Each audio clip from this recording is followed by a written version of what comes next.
Hi friends, இந்த வீடியோவில் நம்ம என்ன பார்க்க போகிறோம் அப்படின்னு பார்த்தீங்கன்னா, இப்போ பிஎஃப் இருக்கு இல்லையா, அதாவது ப்ராவிடென்ட் ஃபண்டு கம்பெனிலலாம் இப்போ பிடிக்கிறாங்கல்ல, அந்த ப்ராவிடென்ட் ஃபண்டை வந்து இப்போ நம்ம எப்படி ஆன்லைன்லேயே நம்ம எவ்வளோ அமௌண்ட் இருக்குது, பேலன்ஸ் இருக்குது அப்படிங்கிறத செக் பண்ணிக்கலாங்கிறத இதில் பார்க்கலாம்.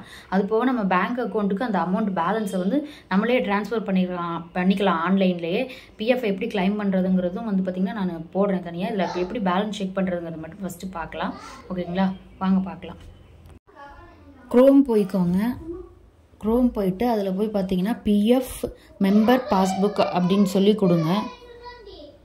கீழே டெக்ஸ்ட் கொடுத்துருக்க பார்த்தீங்களா, அந்த மாதிரி PF member passbook first link வரும். அதை கிளிக் பண்ணிங்க அப்படின்னா இந்த மாதிரி பேஜ் ஒன்று ஓப்பன் ஆகும். இதில் வந்து பார்த்தீங்கன்னா யூஏஎன் நம்பரும் பாஸ்வேர்டும் கேட்பாங்க. யூஏஎன் நம்பர் ஆக்சுவலாக எப்படி இருக்குன்னா 10 அந்த மாதிரி ஸ்டார்ட் ஆகும்.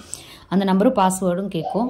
பாஸ்வேர்டு கம்பெனியில் கொடுக்குறது வந்து பார்த்தீங்கன்னா பாஸ்வேர்டு நம்மளே போட்டுக்கலாம், இல்லை ஹெச்ஆர்ட்ட கொடுத்தீங்க அப்படின்னா அவங்களே க்ரியேட் பண்ணுவாங்க. இந்த மாதிரி சப்மிட் கொடுத்தது சைன்இன் கொடுத்ததுக்கப்புறம் ஓடிபி, உங்களோட ஆதாரில் என்ன மொபைல் நம்பர் ரெஜிஸ்டர் ஆகிருக்கோ அதுக்கு ஓடிபி போகும். அந்த ஓடிபியை போடுங்க. போட்டு வெரிஃபை பண்ணி கொடுத்துருங்க.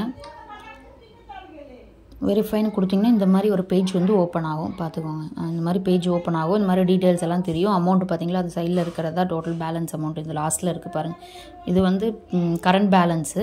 இந்த மாதிரி தான் காமிக்கும். இதில் நீங்கள் வந்து மெம்பர் நம்ம எத்தனை இது வச்சுருக்கோமோ அதெல்லாம் வரும். அதை தான் பார்த்துக்கலாம்.